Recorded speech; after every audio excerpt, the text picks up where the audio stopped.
What if I told you the Minnesota Vikings were going to be a better football team in 2023 than they were in 2022, but win less football games?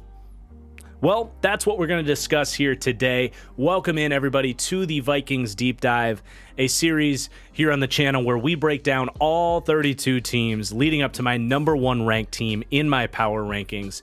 Today, the Vikings come in 15th in those rankings. And look, everybody knew it last year. The Vikings had a negative point differential heading into the playoffs despite winning 13 games in one of the most unbelievable stats in the NFL in recent memory. Everybody knew that this was a fraudulent 13-win team last year and that they just might get beat by the New York Giants, and that's exactly what happened. But how far can that narrative go? I mean, this team is now closer to the Packers and Bears in terms of division odds than they are to the Detroit Lions for the NFC North, a division that this team had clinched up by Thanksgiving last year.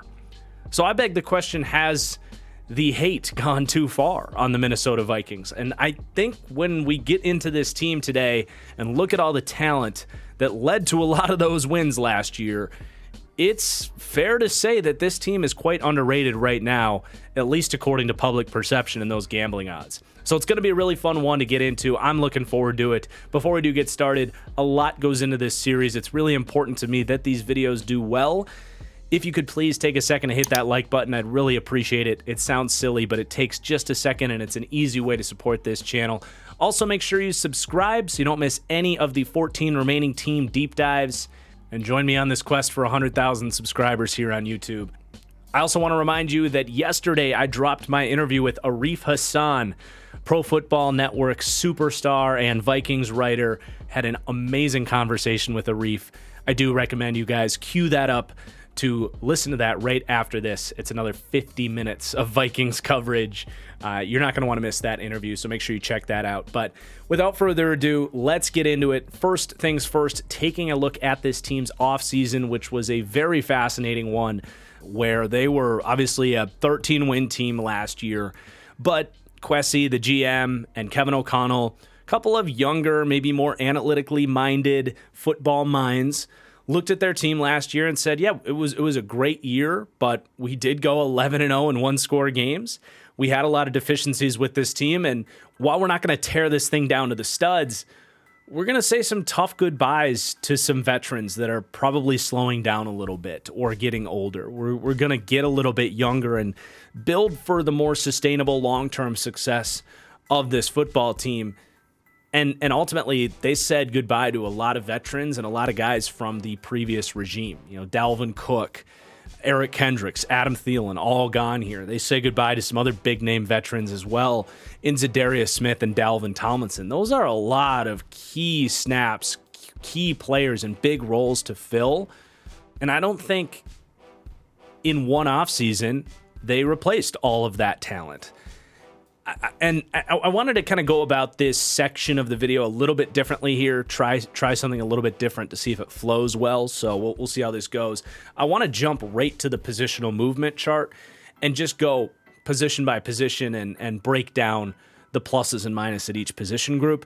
So starting with coaching, they say goodbye to Ed Donatel, and that is definitely what you would categorize as addition by subtraction. I mean, it's well documented how bad this defense was, the squishy, bend don't break Fangio style system with basically no adjustments.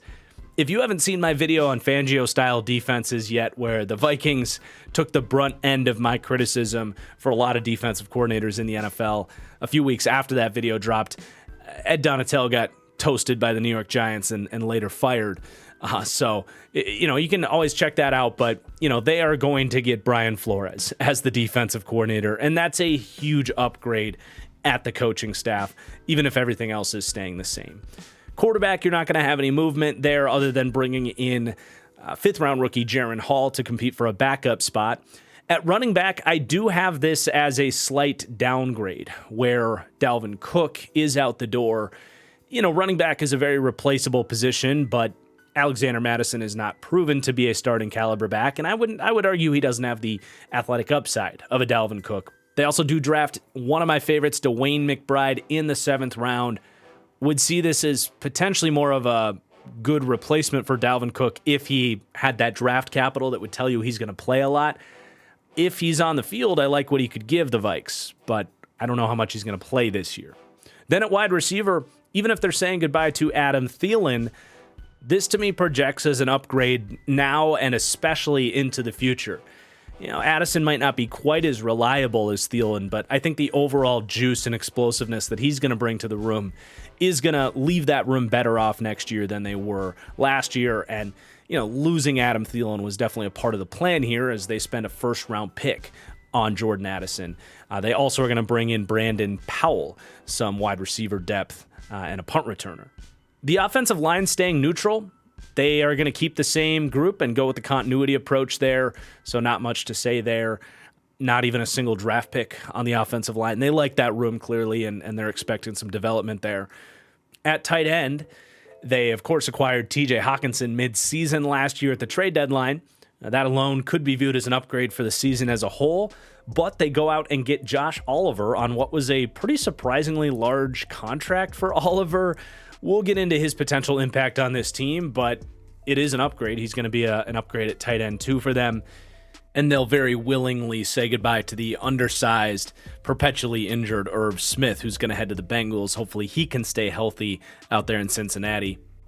So the offense overall is looking even better, with a slight downgrade at running back and upgrading the playmakers while staying neutral everywhere else. That's a win-win. Now you go to the defense, and that's where Brian Flores is going to have to do a lot of the heavy lifting because all 3 of their front 7 position groups were downgraded. Interior defensive line, they let Dalvin Tomlinson go. And their answers to that were Dean Lowry, this year's Band-Aid from Green Bay. Feels like the Vikings have one of those every year. And a draft pick of Jacqueline Roy in the 5th round. Player I liked, but neither of those guys are giving you what Dalvin gave them last year. On the edge, they are making a pretty big swap here. They trade away Zadarius Smith, who wanted a new contract. They didn't want to give it to him.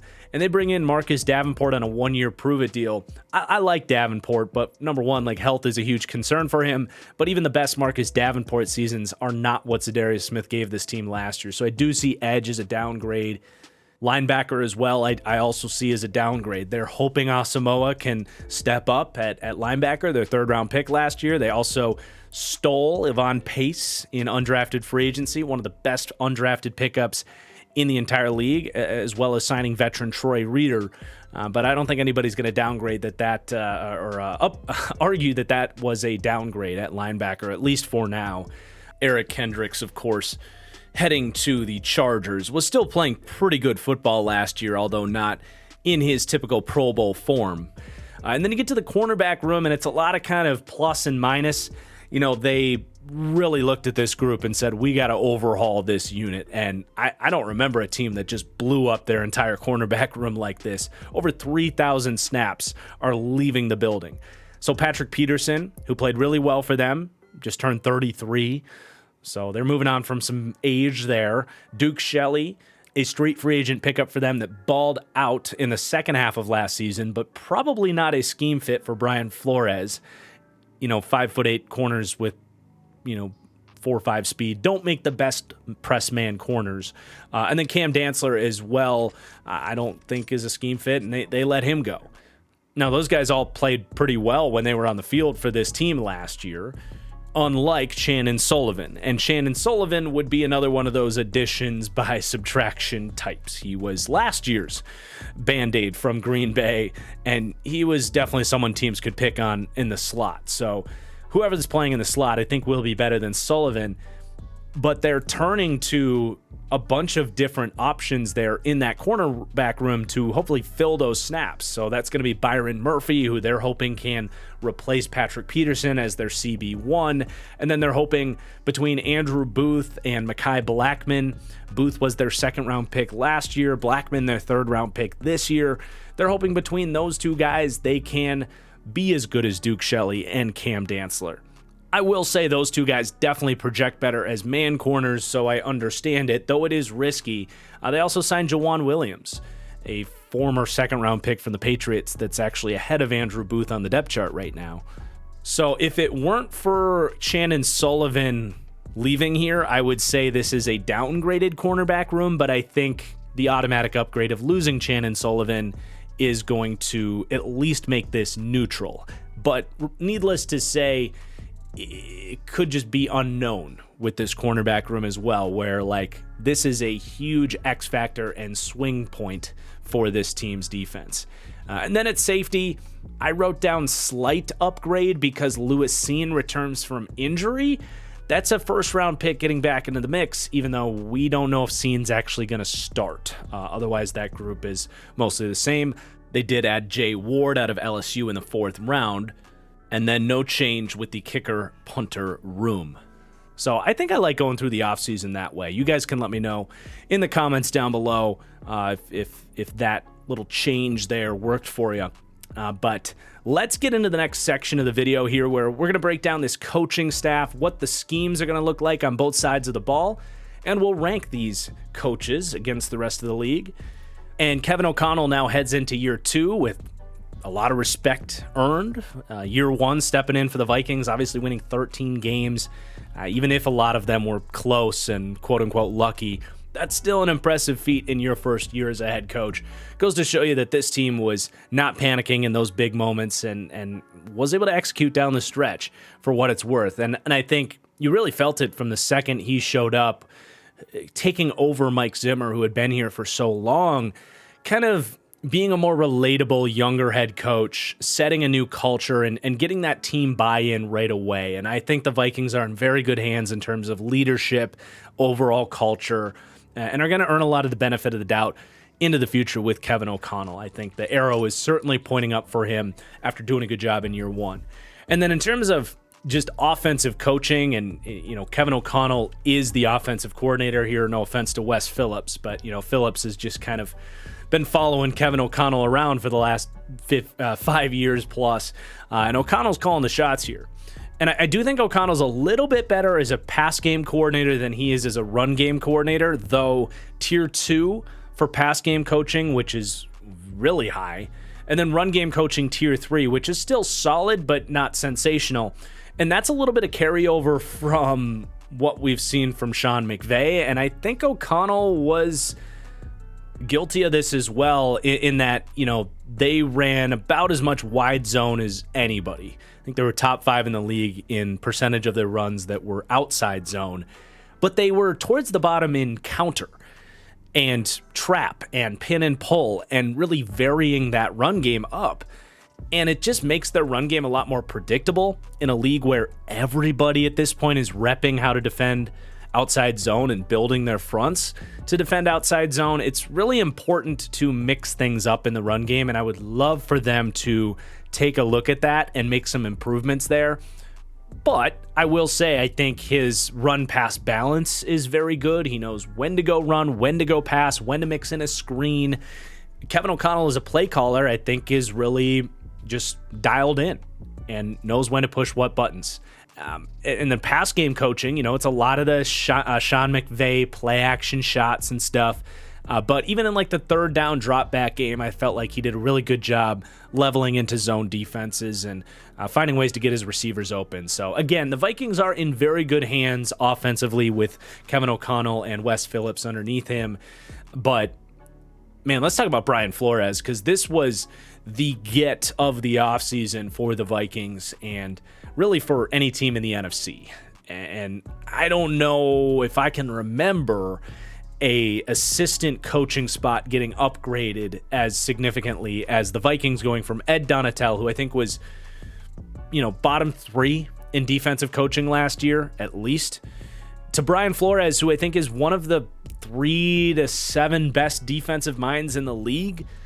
I mean, Flores, when he was in Miami, I ranked as a top 10 head coach fairly consistently because those defenses always overachieved. If they had a garbage roster, they were an average defense. If they had an average roster, they were a great defense. Flores combines the leadership and the kind of badass mentality that it takes to be a defensive coach sometimes. This is not a soft sport, and sometimes you need a guy that will give it to you real and coach you up the hard way. And I think Brian Flores can do that with every position group. But he's also really good at the X's and O's.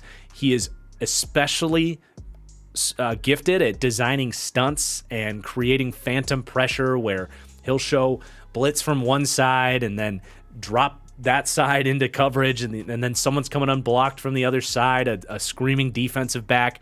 If you need any more evidence of this, go watch that game against it was like a Thursday night game, I think, against the Baltimore Ravens, where they just blitzed the daylights out of the Ravens, and I think they sent like 18 different rushers throughout the game, just coming from every different direction. But it's not just that game. Like, Flores' defenses, like I said, have always been aggressive and typically maintain discipline and don't give up too many, busted coverages and big plays, despite being ultra aggressive. To get him to come in and implement this Belichick-style man-heavy defense with a lot of blitzing, it might not be perfect right away. In fact, it probably won't be, because the talent here on the back end just isn't there. But it reminds me of that first year in Miami where he stepped in with a bunch of practice squad talent, and they were a league average defense. And can he do that here again in Minnesota, where all he has to do is focus on the defensive side of the ball? I think that's very feasible. And if he can, this team is going to run away with the NFC North, because as we'll see when we get into the roster, they're pretty set offensively. But Flores does have his hands full. Like I said, that defensive roster is in a bad way. So I'm looking forward to getting into this roster.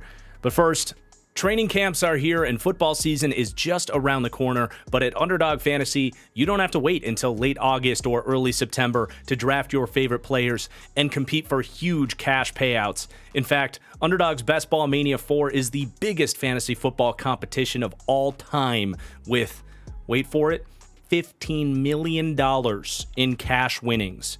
Best ball is draft, set it, and forget it. No waivers, no trades. Underdog will retroactively give you your best lineup every week, which means no sitting there on Mondays, making your friends act like they care about which players you left on the bench that week.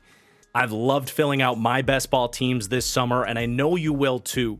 And right now, if you sign up using promo code TFG at Underdog Fantasy, not only will you support this channel in a big, big way, but they will match up to $100 on your first deposit. That's 4 free entries into the Best Ball Mania competition, or a season's long worth of entries into daily pick'em contests, which are the best way to enjoy NFL games even more, with a shot of winning up to 20 times your entry. So that is a match of up to $100 on your first deposit when you sign up right now at Underdog Fantasy. And now it is time to break down the players here, ranking each position group, how they stack up against the rest of the league. And we're going to start by talking about this quarterback room, where in a league where Kyler's injury concerns exist, Stafford, Russ, Watson, we don't know what they're going to give you. The Vikings rank just inside the top 10 for quarterback in the NFL here in this series, 10th heading into the league. And Kirk Cousins, very well documented, literally just had the Netflix documentary, coverage on him. He was selected by Netflix as the mid-level quarterback to be highlighted, and that's exactly who Kirk Cousins is. He's going to give you a very nice baseline of quarterback play. One of your classic kind of system quarterbacks where you give him the structure of the offense, get his receivers open early, give him decent pass protection. He's going to execute the offense really with the best of them in structure. He can drop a gorgeous deep ball. That's really what separates Kirk from, like the Mac Jones or Daniel Jones type of guys, where the deep ball, opening up the whole field in the passing game just hasn't fully been there for those guys. If you give that option to Kirk, he's going to let it rip, and he's going to execute that. And that's I think, one of his nods and one of the feathers in Kirk Cousins' cap. But obviously, the trade-off with Kirk Cousins is he doesn't bring a lot of mobility, not a lot of creativity when the play does break down, and really when the structure of the offense isn't there. If the right tackle gets beat right away, or in this case, the right guard in Ed Ingram, or maybe, the receivers do get bottled up, which just does happen in the NFL, no matter how good your receivers are.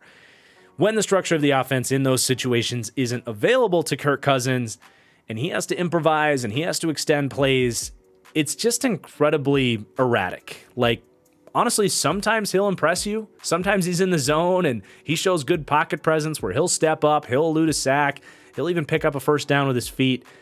But for every one of those, there's 2 or 3 times where he's hitting his chuck down too early, he's getting sacked because he can't elude pressure, or just making stupid decisions down the field where, his post-snap processor, I think, does fluctuate quite a bit week to week in terms of how he reacts to defenders not being where he thought they would be pre-snap. And that's where you see a lot of his interceptions. As he gets to his second read and he's expecting something to be there, and he doesn't really react to that safety that just rotated down into a hook zone.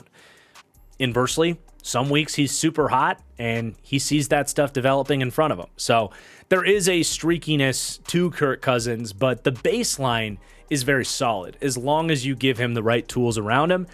And as we'll see here, they're giving Kirk the right tools around him.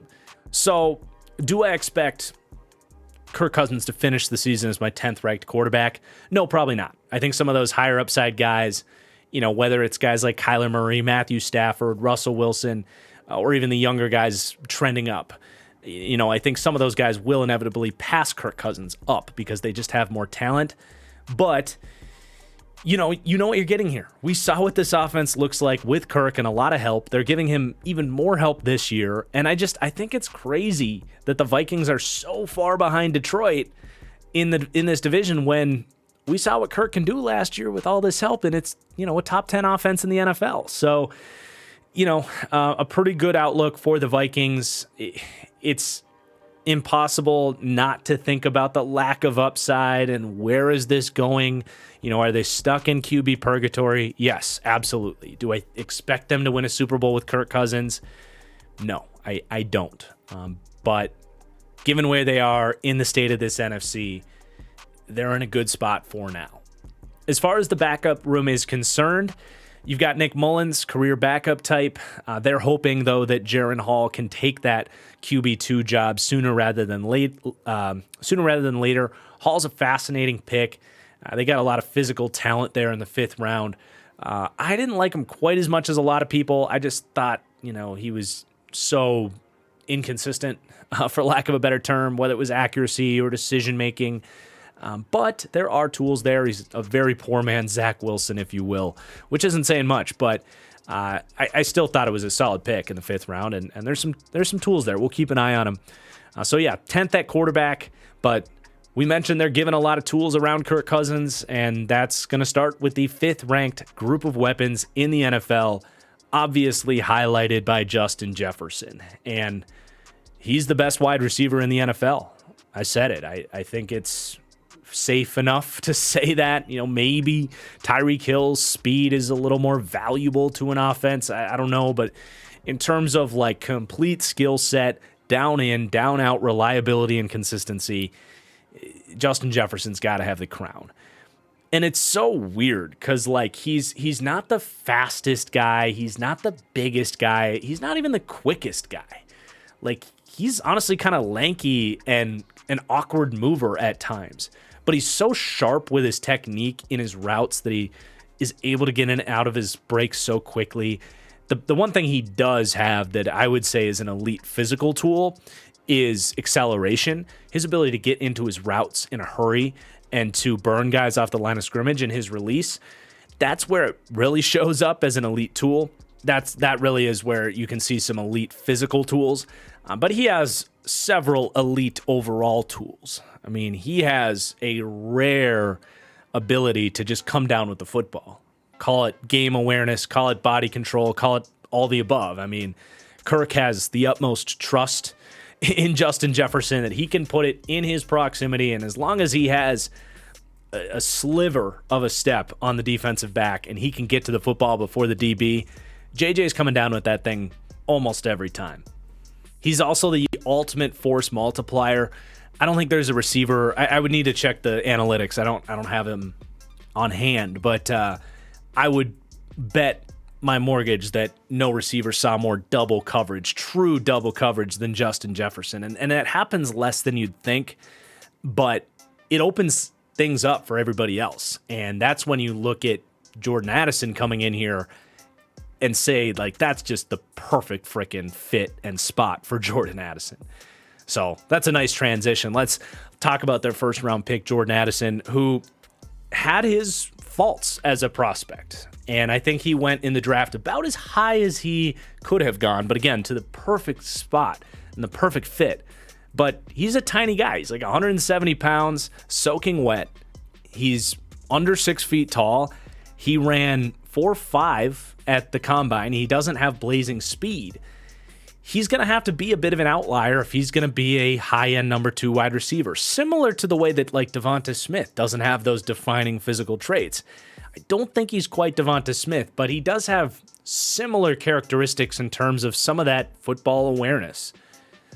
He's just so smooth in how he moves and how he attacks the football, how he moves after the catch, within his routes, his ability to track the ball through traffic, even if he's getting out physicaled.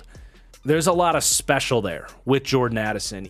Even though I think his ceiling, again, might be a little bit more limited, my pro comp for him was Emmanuel Sanders. So all of this to me screams like he can be a really high-end number 2, and Justin Jefferson's like 24 years old. He's about to get paid $10 trillion. You're never going to need Jordan Addison to be your number 1. So that's why this really was the perfect fit.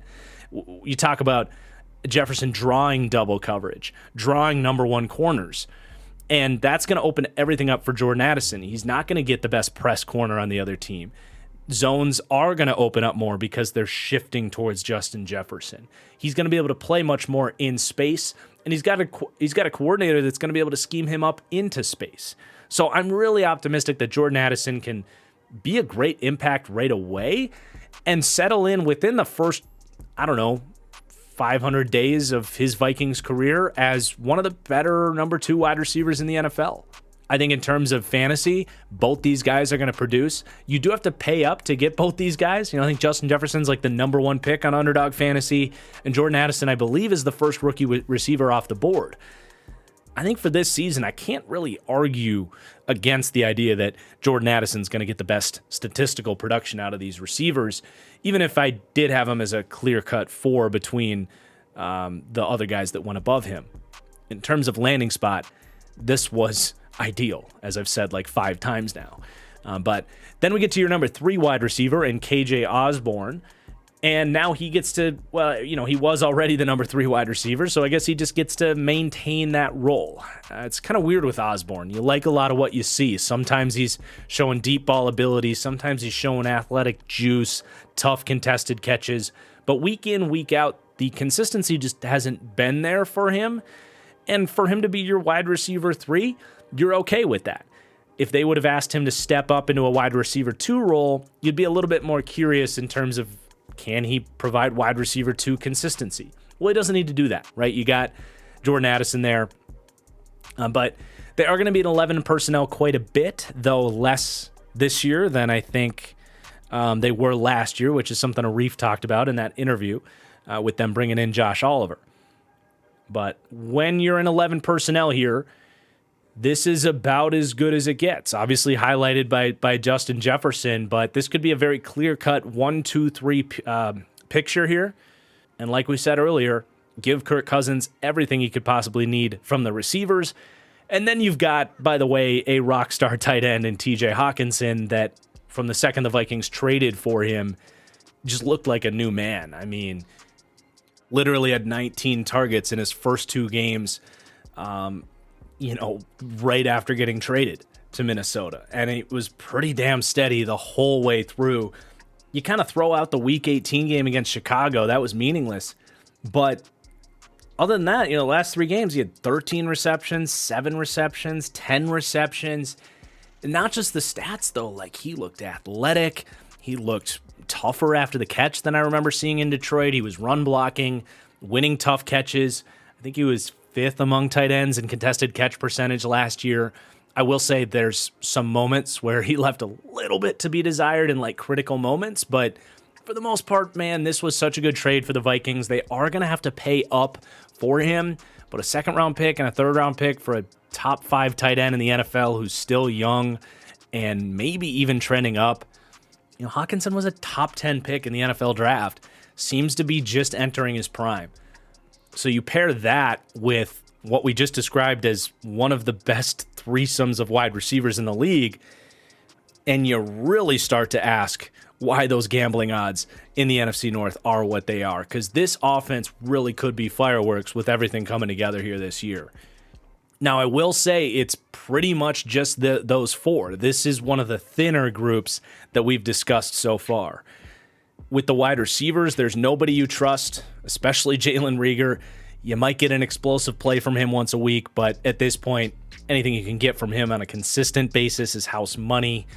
He's honestly probably going to be competing for a roster spot with Brandon Powell, who's probably showed the most consistency with his hands out of anybody on this depth chart after the top three, coming over from the Rams, and I think probably makes this team, at least for his punt returning abilities, but in the events of injury, I think he might be able to climb up to being their wide receiver 4. But that said, Arif was hyping up Jalen Nailor in our interview, and I liked Nailor as a day 3 flyer on some athletic tools, someone that was really underutilized at Michigan State. So if he can get out there and get healthy, he did show in the final week of last season in that kind of meaningless Chicago game that I mentioned, he can make plays when his number's called. So he's probably the one you're most optimistic that could fill in as a capable 4, but very unproven. I do think those 6, I suppose, are very likely to make this team. Tristan Jackson and Blake Prohl are 2 prospects that I really liked coming out. Tristan Jackson reminded me of Darius Slayton. Blake Prohl, I don't remember what my pro comp was on him, but I did like his skill set quite a bit. So if one of those 2 can make the team, I will certainly be fascinated in any event of injury if they might go as far as being that next man in. It's a bunch of names that I'm interested between Prohl, Jackson, and Nailor. I think there's talent there. I think they're in the right to kind of see what these guys can do next year. But you are kind of gambling in terms of reliability if anybody goes down. So maybe they would turn to the veteran market if something bad happened. But again, I understand why they're going youth and trying to stay cheap as they can at wide receiver. But then at tight end, they gave Josh Oliver 3 years, like $24 million. And we know, as we saw with the Cole Kmet contract, the tight end market is like the opposite of the running back market, where these guys are getting contracts that you're just like, what the hell? That's crazy money. Like, why can Josh Oliver get paid and Saquon Barkley can't? But Oliver is fascinating. Athletic guy coming out of San Jose State, was a bust for the Jags. They ship him to Baltimore in that loaded tight end room where all of a sudden he learns how to block. And then you're looking at a guy that was an athletic prospect that's now been underutilized in the receiving game. So that contract, if nothing else, definitely tells you that the Vikings want to get into 12 personnel a lot more. He is an excellent blocker, and that can open things up in the run game and allow you to create some personnel mismatches. So I was really convinced into the signing by Arif, and I definitely have my eyes on him. Didn't like him as a prospect, but, players evolve. They change. And if he's figured things out and the Vikings see something, maybe he can even play up to that contract for them. But he is entirely unproven in the receiving game. They have Johnny Munt as well, who was their tight end 2 last year. Kind of a lanky guy that now is a tight end 3 is a decent piece, along with Nick Muse, Colin Thompson, and undrafted pickup Ben Sims, all going to be competing potentially for a tight end 4 spot if it exists, but they do have a fullback in CJ Ham, so probably not. And then I will say this is one of the worst receiving running back rooms in the league, depending on how good Ty Chandler can be there, because Alexander Mattison, I think you know what you're getting there. He is not a lateral moving athlete. He is north and south. It shows up in his routes. He even had some drops and stuff. Like, he's just not a good receiving back. Sure, you can throw him a screen and give him blocking, and he can basically be a running back at that point. But beyond that, you're not really trusting him. Kene Nwangu has athletic tools, but has never really shown much in the receiving game.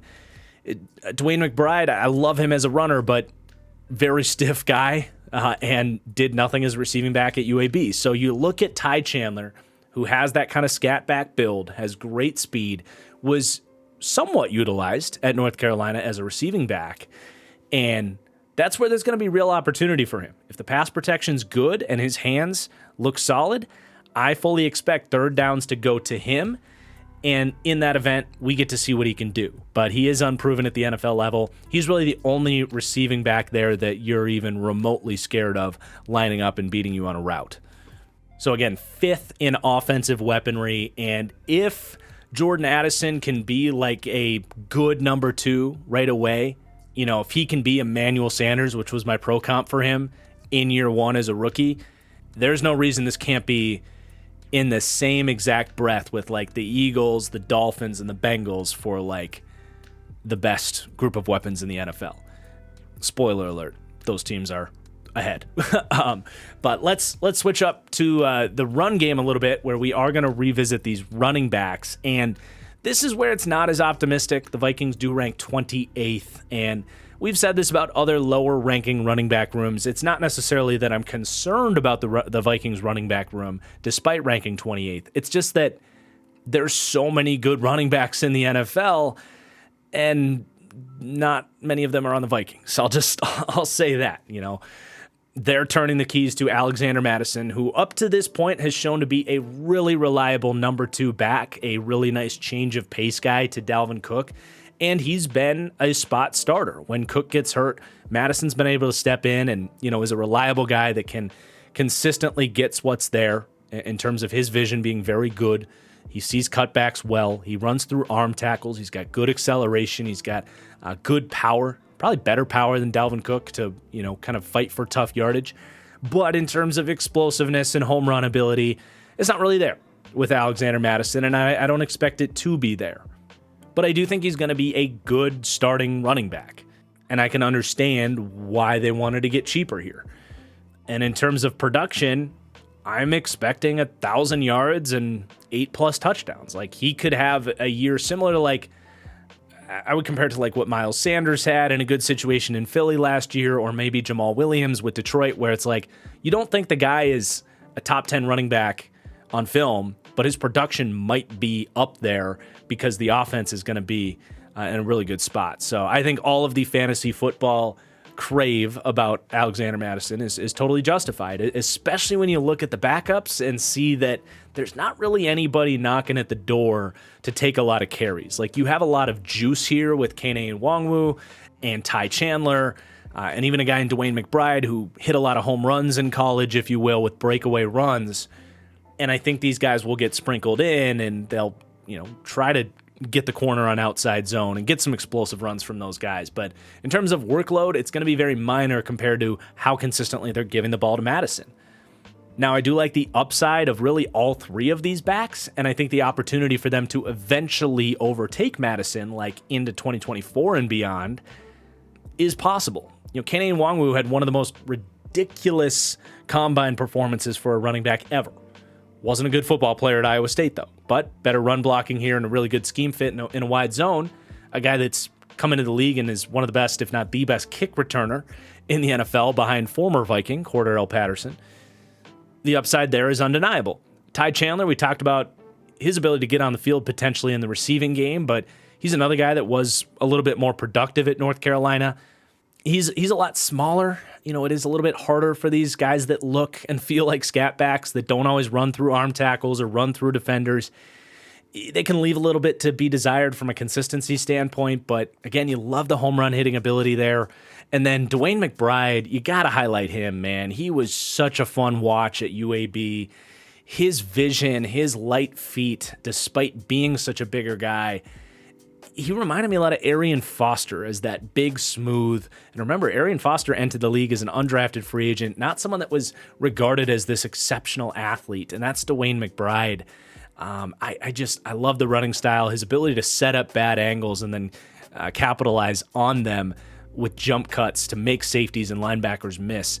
He doesn't have breakaway speed, but because he can make guys miss at the second level, he has breakaway runs. So how he was available in the 7th round it's beyond me. I mean, he had easily 4th round tape. No, he had easily 3rd round tape. You factor in the level of competition. At worst, he should have been a 4th round pick. But I don't have a doubt in my mind that if they gave him the opportunity, he'd be the second most talented running back in this room. And I think there's a pretty good chance he's better than Alexander Mattison. It's just a matter of when that opportunity comes and can he hold on to it? Literally, he did have some fumbling issues at UAB, so keep an eye on that, I guess. But yeah, 28th at running back. Like I said, I'm not worried about it. It's just not overly explosive or dynamic. League's got a million good running backs, and Alexander Mattison is one of them.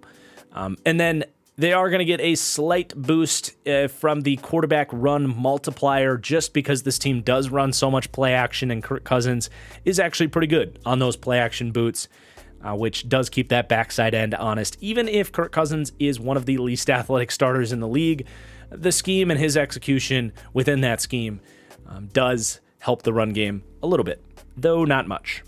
And then we get to the offensive line, which is a really good, if not polarizing discussion, where you have really arguably there's some good tackle duos in the NFL nowadays, but I think O'Neal and Darrisaw, if things go right this year, can be right in that conversation with the Eagles and the Lions and anybody else that I'm forgetting here as the best tackle duo in the NFL. And O'Neal at right tackle is established as a complete stud. The former tight end, converted offensive tackle, took his lumps early on in terms of earning this spot and becoming a more reliable pass protector, but he's only gotten better year in, year out. And, he's still kind of new to the position. There's no reason he can't continue to get better. One of the best right tackles in the NFL, one of the highest paid right tackles in the NFL, can go head-to-head with the best pass rushers in the NFL, and he's got the length, the athleticism. He's built up his play strength to the fact that he has an anchor now in pass protection. He can go head-to-head with those top edge rushers in the NFL, one-on-one a lot of times, which even the best tackles will lose occasionally, but he can hold up. And then in the run game, he's also at the top of the league. I mean, his tight end athleticism shows inside this wide zone scheme, and his ability to get leverage at 6'7" is super impressive. He maintains good pad level. He sticks his hands inside. He runs his feet. He's got good play strength to create some drive. Love me some Brian O'Neal. And then you got Christian Darrisaw, who's just baby Brian O'Neal at left tackle. Darrisaw, likewise, was a little bit more raw coming into the league. Was in a very run-heavy system at Virginia Tech. And was going to need to show some development in pass protection.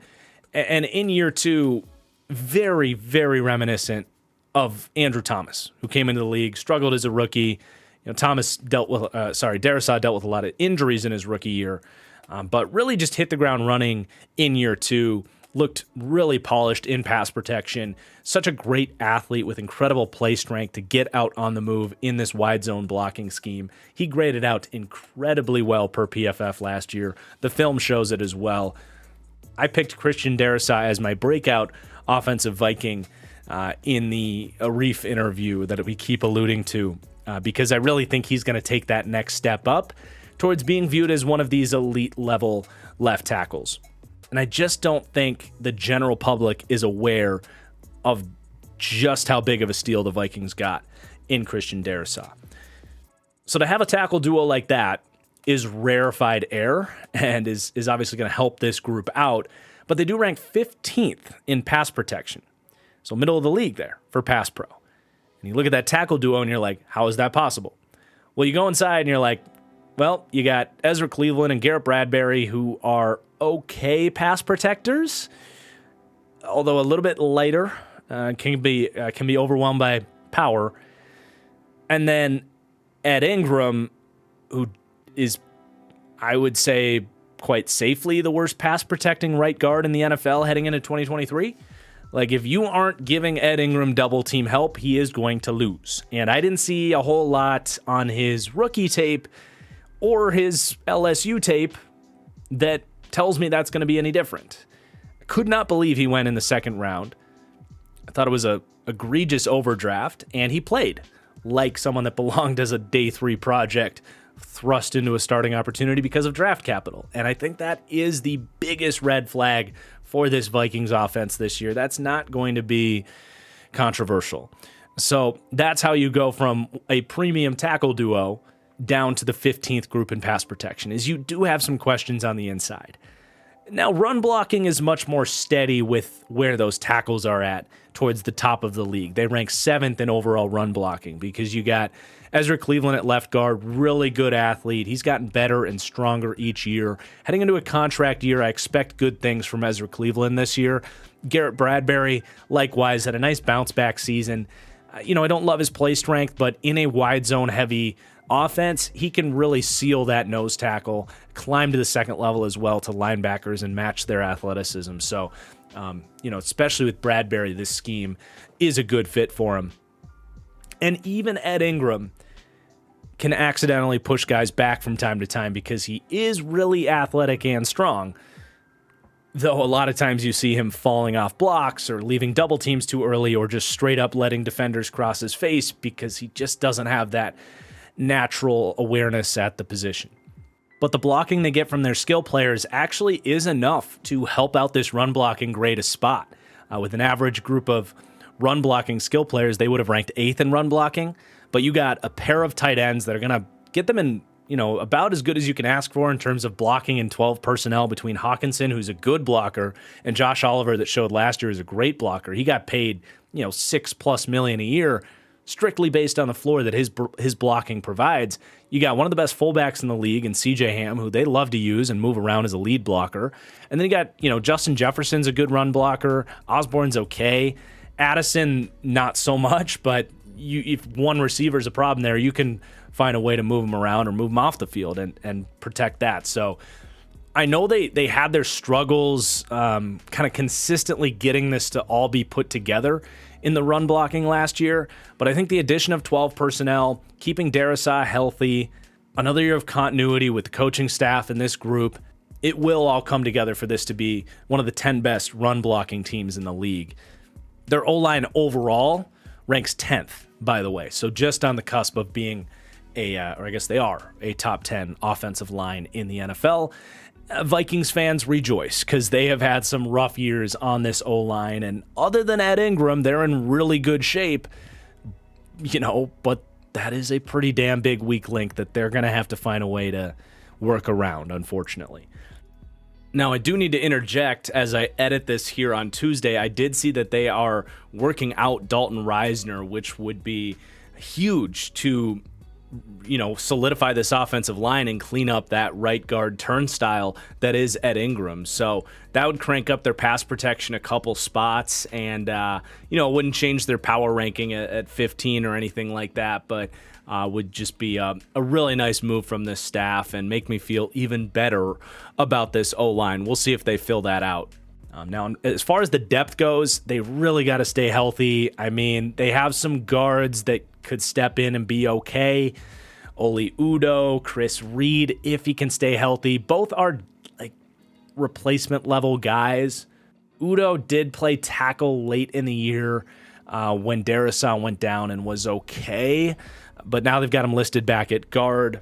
Blake Brendel as well. Got a couple starts, wasn't amazing, but wasn't a complete turnstile. So, I guess I struggle to call it adequate depth, but I think you could be worse off. But they don't have a sixth man of the year type, Cornelius Lucas or James Hurst or some of these guys that have been stepped in and played legit low end starters at times. They don't really have that, Beyond those names we just mentioned, you got Vidarian Lowe, who was a developmental draft pick out of Illinois last year. Austin Schlottman, who got some starts at center last year and looked like a backup center. And then Bobby Evans. I'd be surprised if he made this team. He's following O'Connell over from the Rams, and God, he was putrid when he had to play for that team. But we'll see, I guess. I'd just say below average depth. Could be worse, could be a lot better. But overall, I would say a pretty optimistic outlook for this offensive line outside of Ed Ingram. And that wraps up the offense. So I've got this ranked as the 7th best offense in the NFL, the 6th best passing game with these weapons, with a good offensive line and Kirk Cousins. Run game at 22nd, which is pretty solid. I think it'll be a little bit better on the ground than it was last year, even if they're losing Dalvin.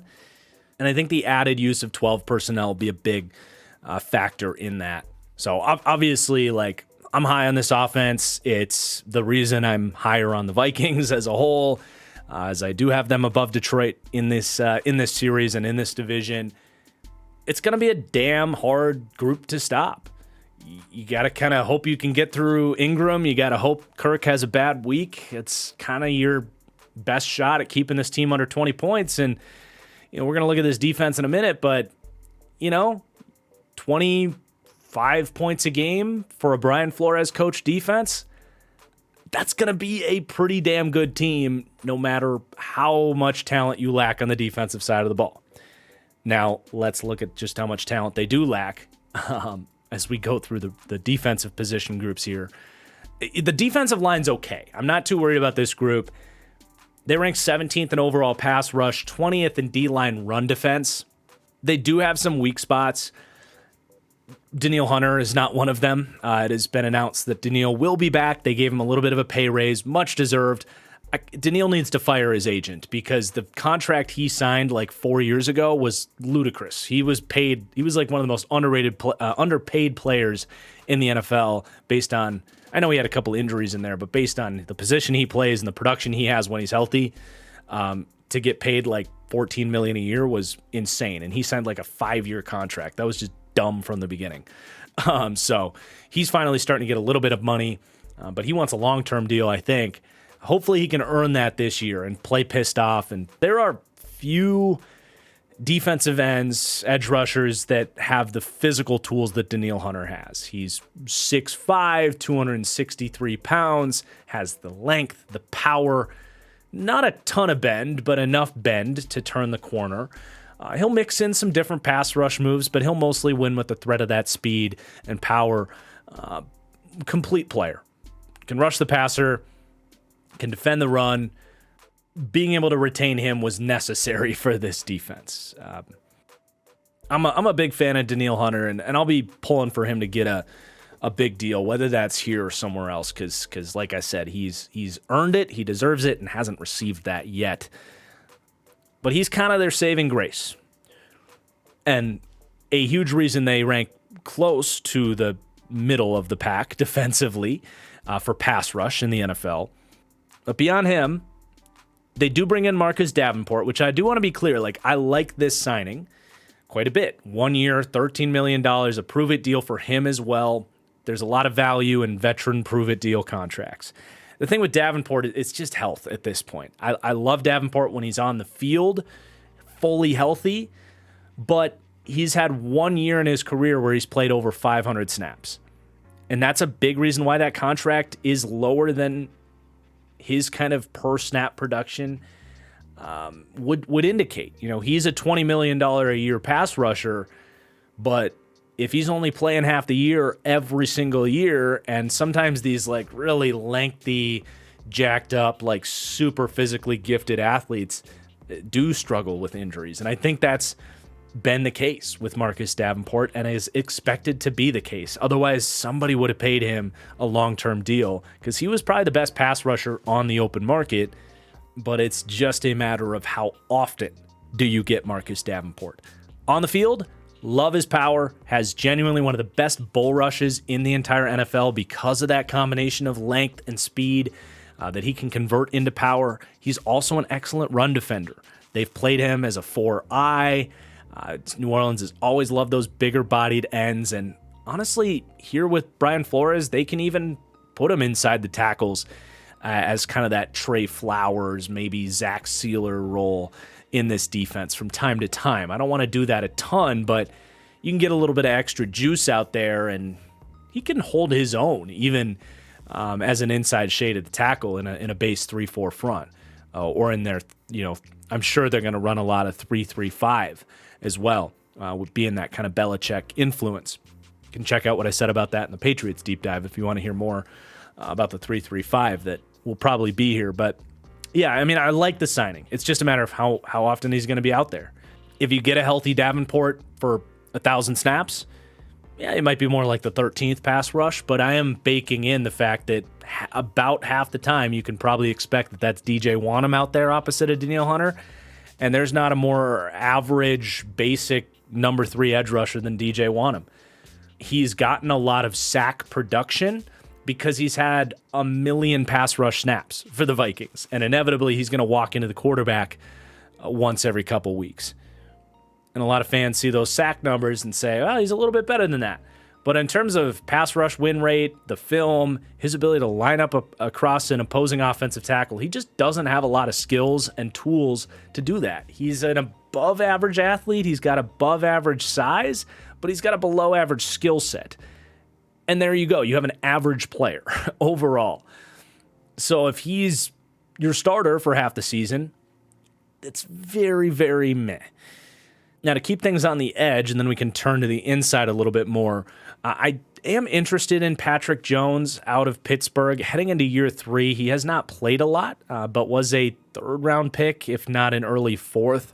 But he did have a very nice pass rush tool belt, was an instinctive rusher coming out. So I'd be curious if he could overtake Wanham in the event that, Davenport goes down. There might be a little bit of upside there. And then a lot of eyes are going to be on Andre Carter, the undrafted pickup out of Army. I liked Andre Carter. He goes undrafted because he was a literal twig.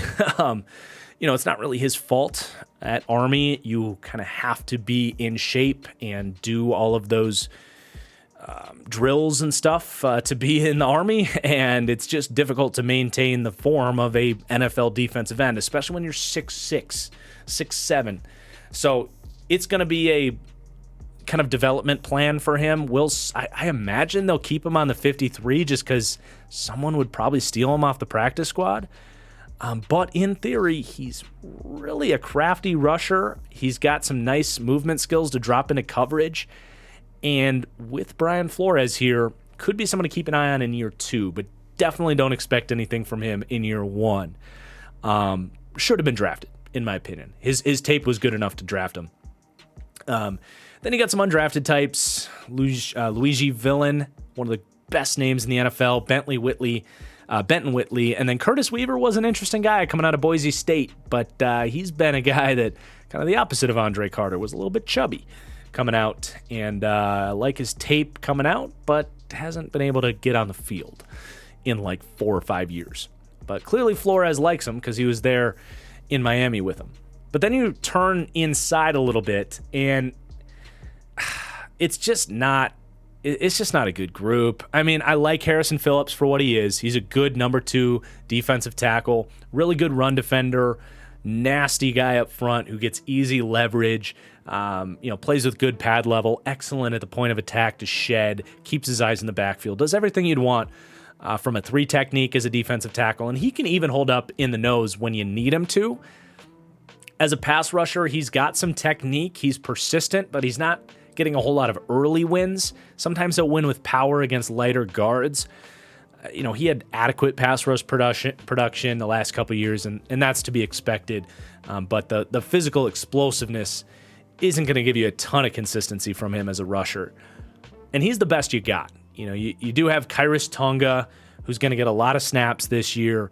Brilliant pickup from Kwesi to find him from the Bears practice squad or after they cut him, whatever it was. But, he had good tape coming out of BYU and gets an opportunity here for the Vikings to play the nose, just play hard and fast. And he earned a lot of snaps for the Vikings and earned this nose tackle role.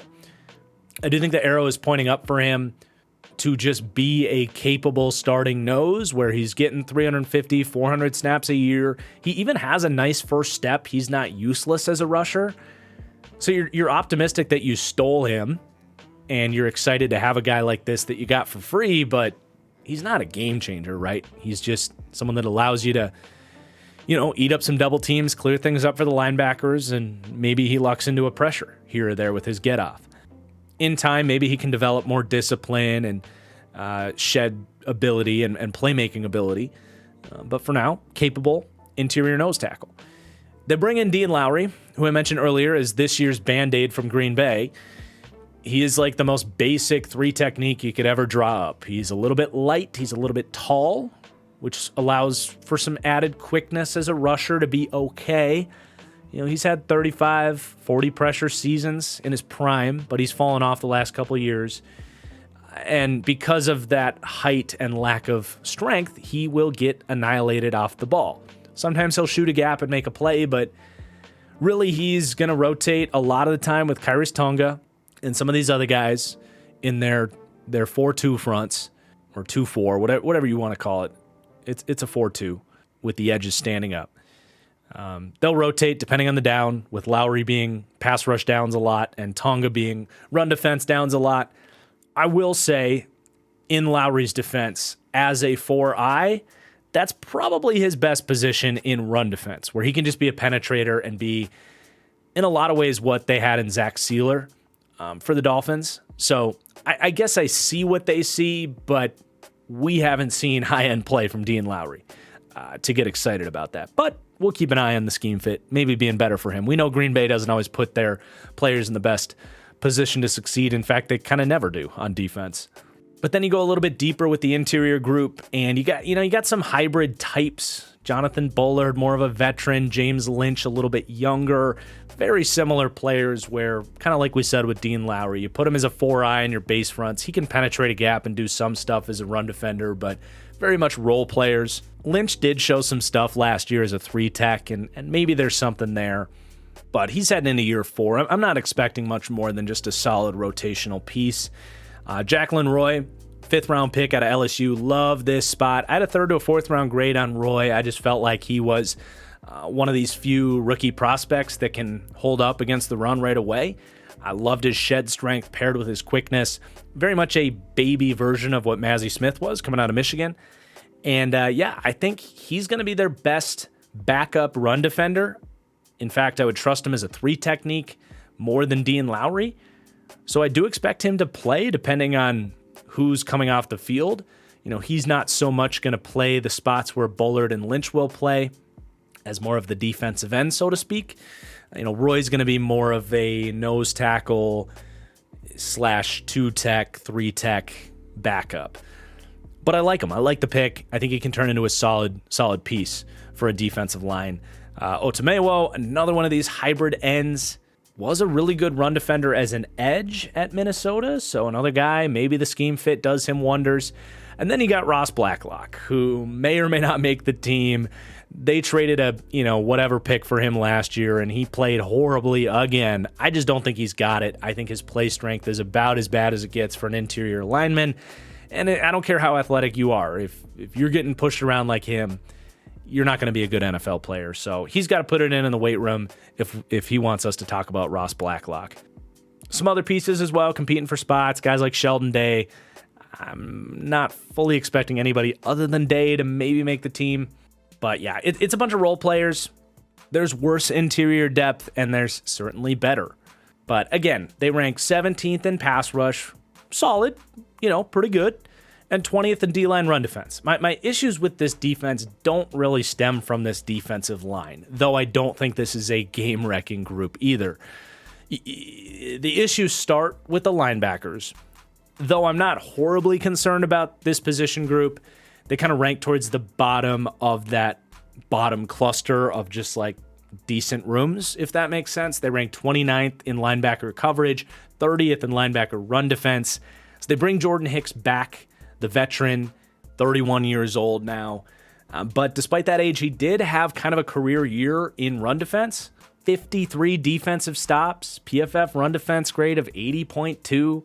His most consistent year as a tackler since 2018. Only missed 6% of his tackles. So, he did have a career year last year. Do you expect him to repeat that at 31 and establish himself as, an overall good linebacker? Maybe. Maybe you don't. He's a fine player. I'm not really worried about Jordan Hicks. He was 3rd in the NFL in coverage yards allowed, however. His sideline-to-sideline speed just isn't up to modern NFL standards at this point. You do feel that, so often he got stuck trying to cover a crossing route or meet a back on a check down to the sideline, and he just couldn't quite get there in time. And that hurts his overall profile. But that's why they wanted to get Brian Asamoah in the mix, right? Because Kendricks was starting to slow down, and Asamoah gives you a legit 4.5 speed to get to the sideline and, cover deep up the seam if you want to call cover 2, or man up a running back or a tight end. That's where you look at Asamoah and get excited. I didn't really see it in his tape when the Vikings took him in the 3rd round.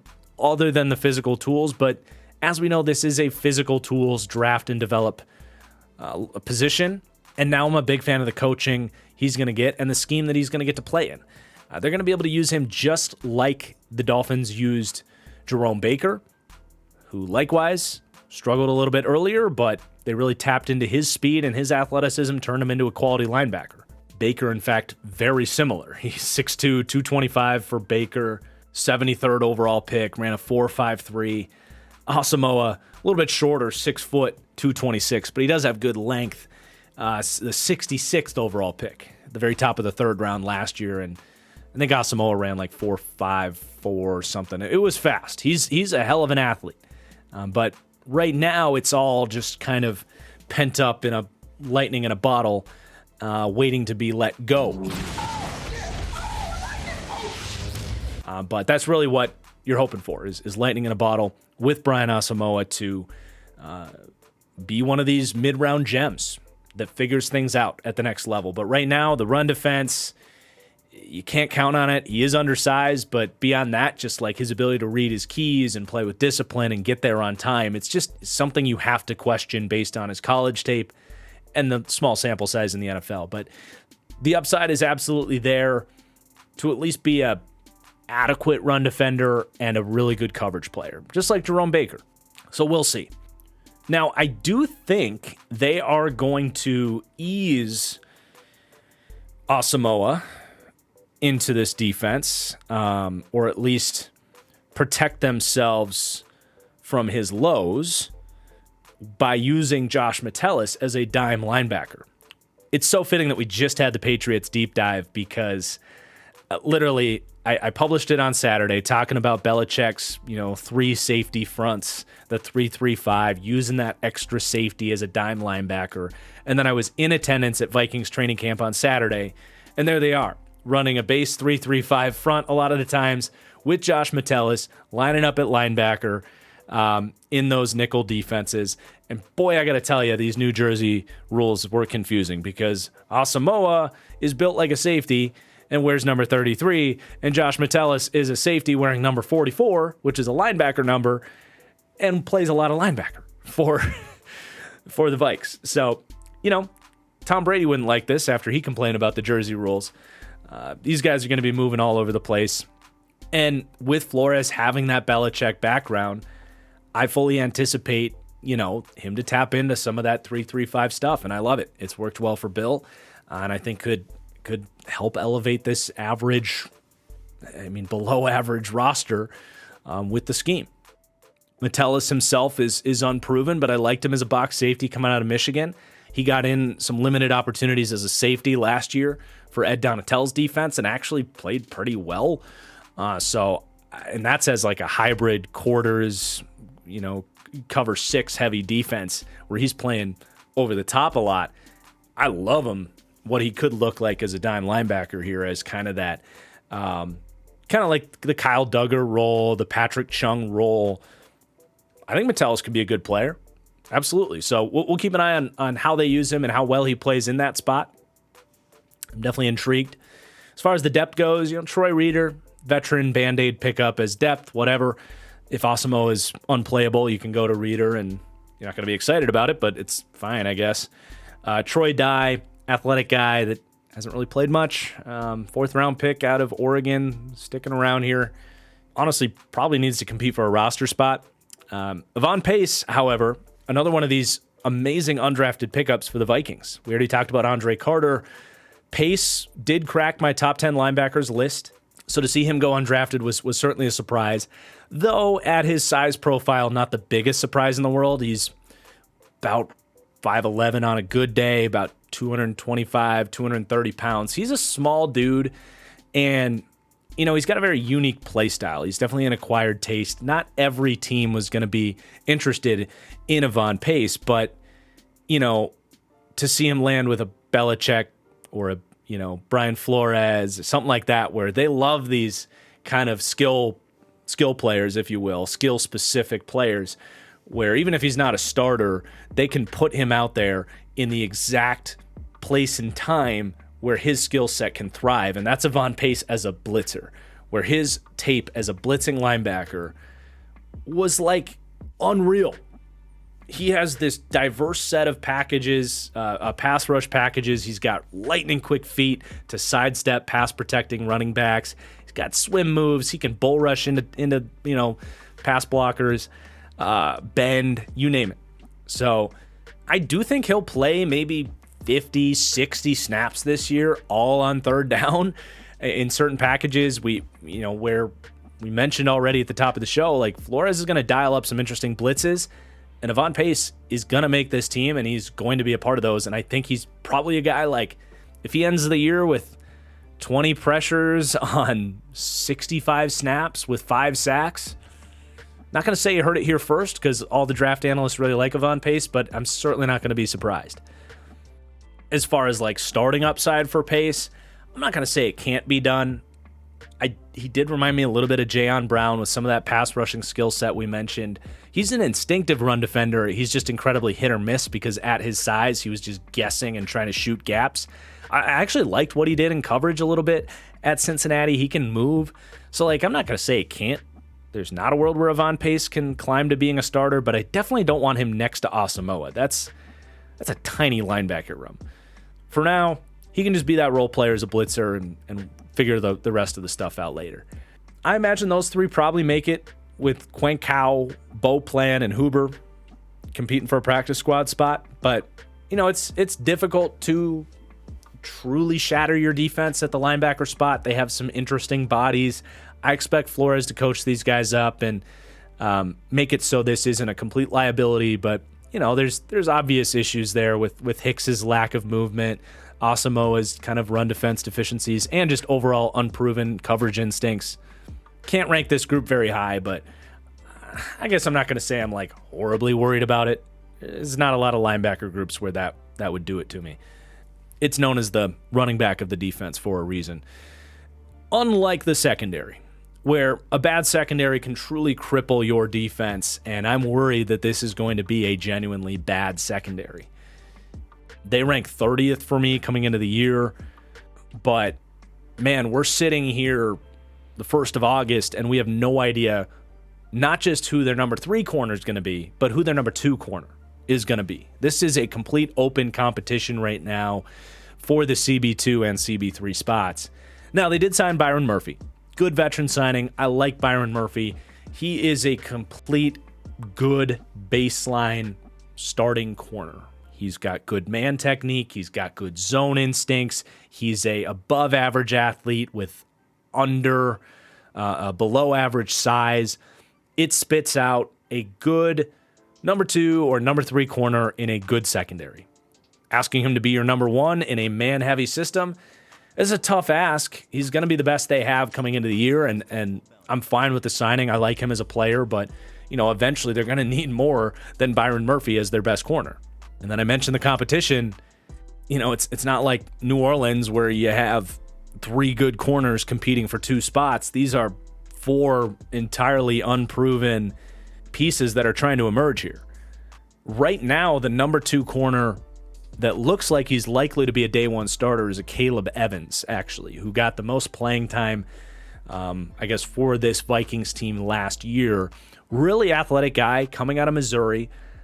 I liked him as a value in the 4th round. Good athlete, long speed, length. Definitely fits the mold of a press man corner in the NFL. He's really physical against the run. It's just some of that overall stickiness and consistency that's completely lacking. And I'm not going to say he had a great year for the Vikes when he stepped in. He's just got a lot to learn at the position.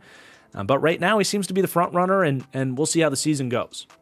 And then the other 3, it's looking like that's much more of a competition, though I wouldn't be surprised in the coming weeks if Caleb Evans struggled and lost out to any of these guys. My guess is actually that Mekhi Blackmon is going to be their number 3 corner, but I'm not very confident in that. So let's talk about Blackmon first. He goes in the very end of the 3rd round. He was their 2nd draft choice.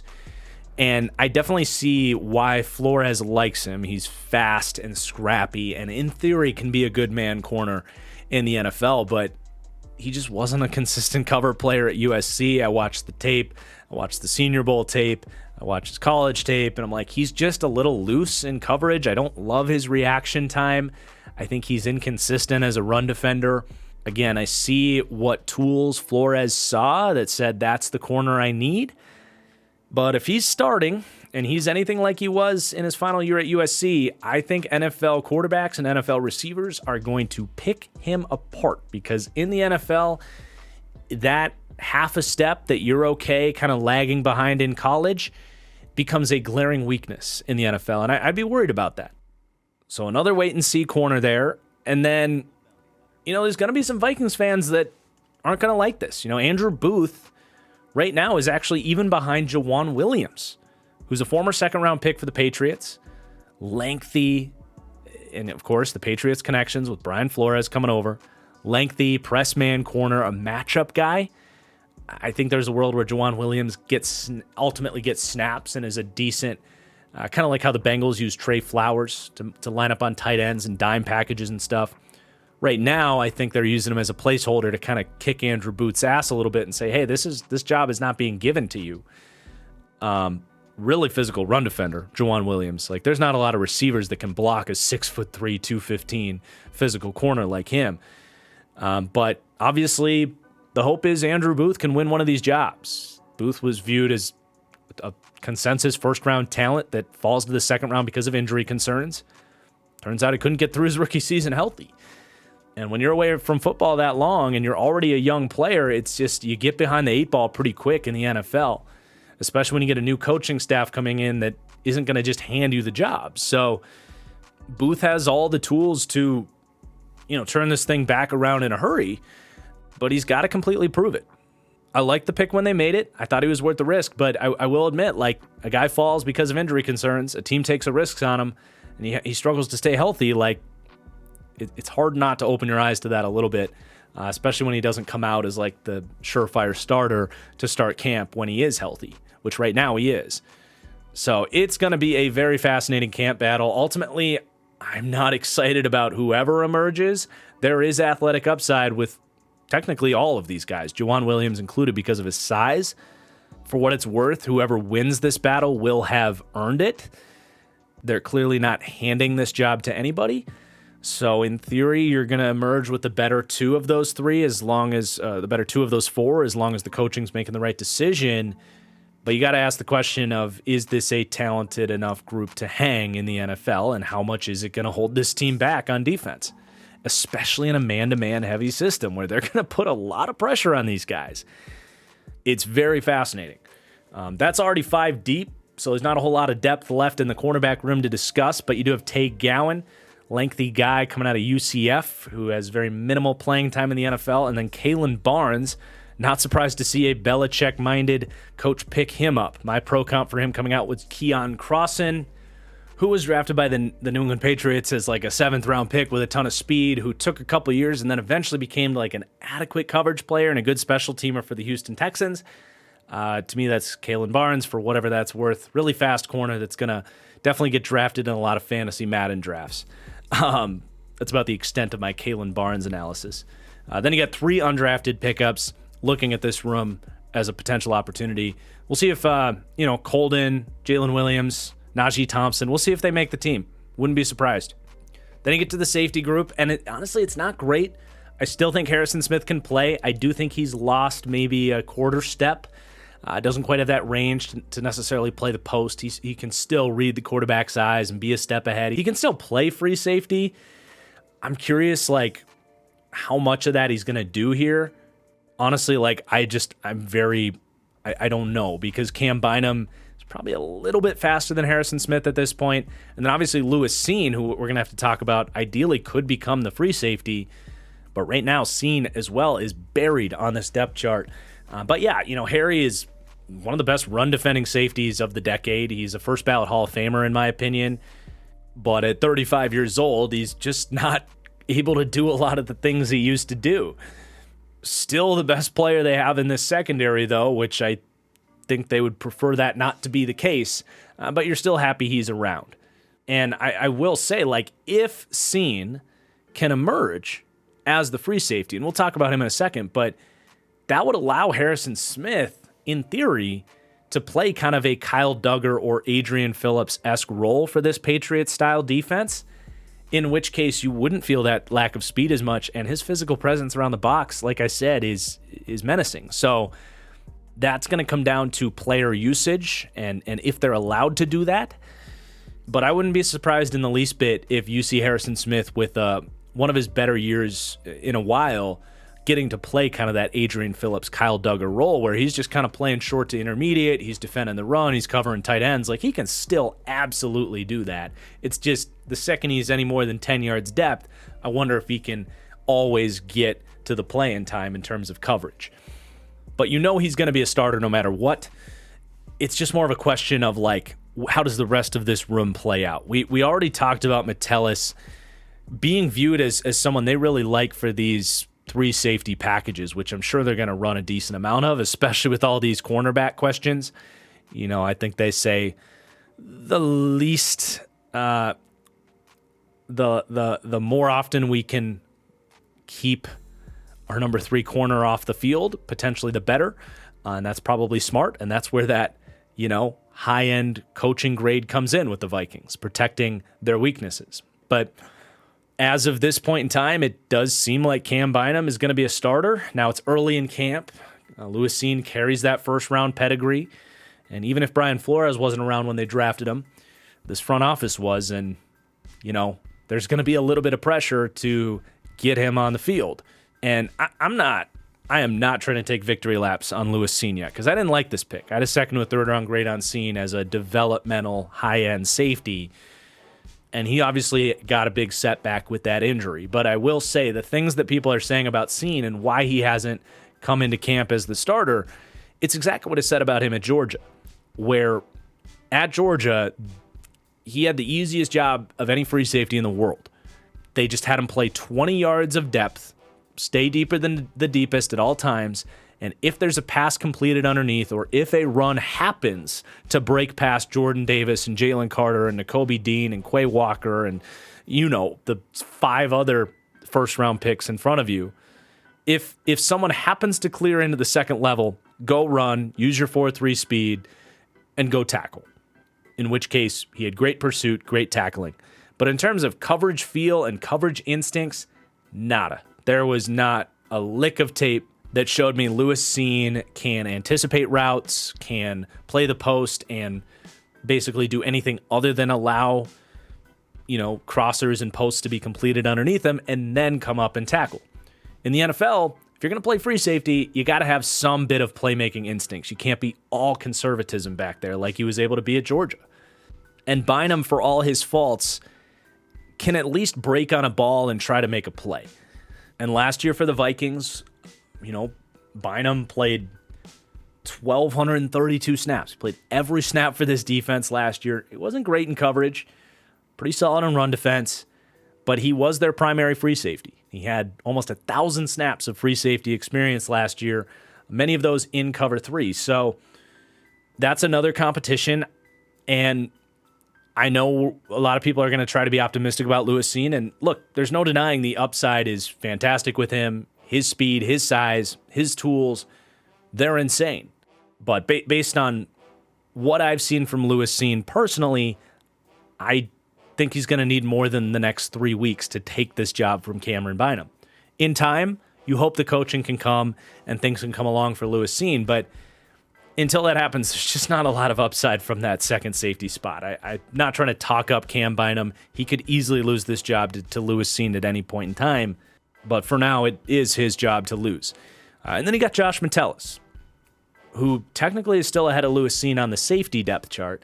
Metellus, though, his skill set is much more of that box safety. So if anything happened to Cam Bynum, I think they'd be forced to play Lewis Cine because you just need a little bit more speed out there.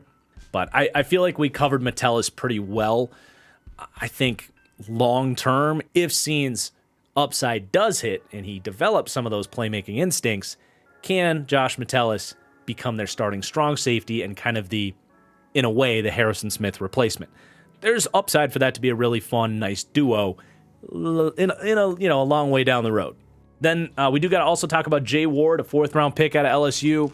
Love his instincts. I think if those 4 corners are a complete shit show and they can't decide on anyone, Jay Ward, come, week 3 of the preseason, might start getting some slot snaps. I don't think that's likely, but he is another option to be a slot corner, which is what he was at LSU.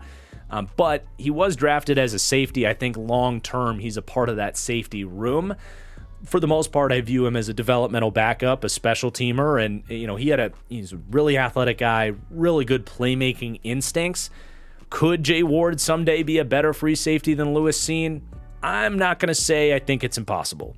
They're like complete opposites. Cine was a guy that waited till the ball was caught before he, triggered, whereas Jay Ward would break before the ball would even get thrown. So it's just kind of like stylistic approach differences there. But needless to say, it is a extremely fascinating secondary to see how Brian Flores sorts through this thing and ultimately who's starting and how they perform this year. There's a lot of athleticism in this secondary, a lot of different skill sets. There's a world where he puts this thing together and it's better than the 30th secondary, but there's a whole nother world where this is literally the worst secondary in the NFL too. So this is the most polarizing part of this team. I will say, if that secondary can be just the 20th best secondary in the league, I think it's going to be really freaking difficult for the Vikings not to make the playoffs in the NFC until they prove that they aren't the 30th secondary in the league. However, they do come in as the 27th pass defense in the NFL, and ironically, they came out ranking 27th for overall defense, paired with the 23rd overall run defense, which is very similar to where their rankings were last year. Even with Brian Flores coming in, they did lose a lot of pieces as well. That's not to say I don't think they can be a lot better than this. A lot of these rankings, pretty much all these rankings, are these teams at their floor. It's just kind of the nature of the series where we don't give any one team the benefit of the doubt. But like I said, Brian Flores took a really lackluster roster for that 2019 Dolphins team and turned them into a capable defense. And that team did not, needless to say, that team did not have the offensive support that these Vikings will have. But he's clearly got a lot of work to do, especially in that secondary.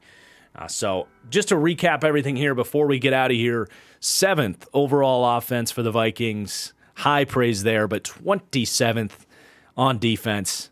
A lot more work for Brian Flores to do there. They come out as the 15th overall team, ranking highest in the NFC North for me. Their special teams, by the way, comes in Tier 4. Their kicker situation with Greg Joseph is very below average. Not a huge concern, but they bring him back on a 1-year, $2 million deal.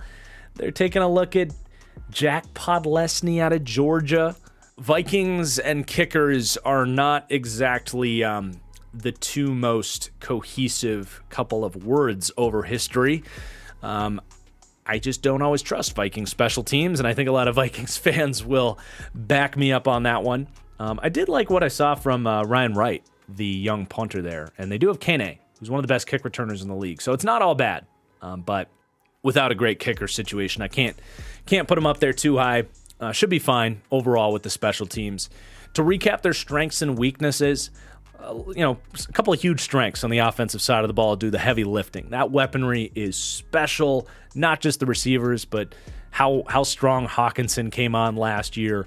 I love it. I think the play calling is excellent as well. Was really impressed by O'Connell's ability to orchestrate this offense last year. And then even if the roster defensively doesn't have a lot of strengths, they are going to be one of the best coached defenses in the NFL, which ultimately is going to help protect a lot of weaknesses that they have on paper. Now, those weaknesses on paper do all lie on the defense. Secondary is obvious. I think interior pass rush is a clear problem for this team, as well as linebacker, as we discussed. But let's fully wrap this up by taking a look at the Vikings' schedule. Their Vegas over-under is 8.5 wins, which is a whole win total below the Detroit Lions, who I ranked below the Vikings. What's really fascinating to me is those division odds. Plus 280. To put that in context, the Lions you'll find at about plus 130, close to even money. The Packers are at like plus 330 and the Bears are like plus 380. So the Vikings are closer in gambling odds to the Packers and Bears than they are to the Lions. And I think that's value on the market. I think people are overreacting to the close game thing and forgetting about the fact that this team's going to score a shit ton of points and has a Brian Flores coach defense. It's not a bad combination. Now, I do think this team regresses in terms of wins. If I thought this was a 13-win team, they'd be ranking inside my top 10. I've got them at 15. And in terms of my win total projection for them, it's not that far ahead of Detroit. I think we had Detroit at 8.2 wins in my formula. I got the Vikings at 8.4. I really think the winner of the NFC North is going to be a 9 or a 10-win team this season. And can that be the Vikings? Obviously, yeah, I think so. I rank them ahead of everybody. Their schedule, I think it's a little bit harder than some of these other NFC North teams because they have the first place schedule. They do have a pretty tough start. I mean, Tampa at home, they should win, but then they got to go to Philly. They got to host the Chargers. I don't love having to go to Carolina week 4, Adam Thielen revenge game. Kansas City week 5. Get to go to Chicago week 6. Then San Francisco week 7. That's not an easy start to the season for a team that you would perceive to have an easier schedule. I think it opens up down the stretch. So don't be surprised if the Vikes start a little slow, especially with this defense trying to figure stuff out, and then get hot as the season goes on. You got some much easier games down the stretch. You got New Orleans, Chicago, the Raiders, finishing the year up with, really Detroit, Green Bay, and Detroit again. The division will probably be decided right there. I mean, it's going to be exciting, man. You're going to have probably the Vikings heating up in the second half, Detroit heating up, getting Jameson back. We'll see what Green Bay and Chicago can do with their question marks. But, yeah, that's all we got. The NFC North has been concluded.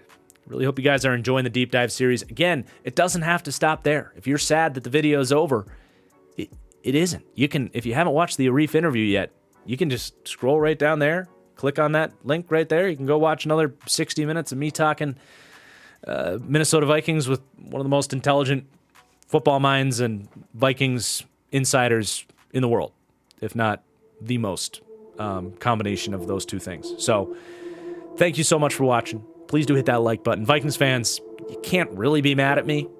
If you are, let me know. But yeah, we'll see you guys for the next deep dive. Peace out.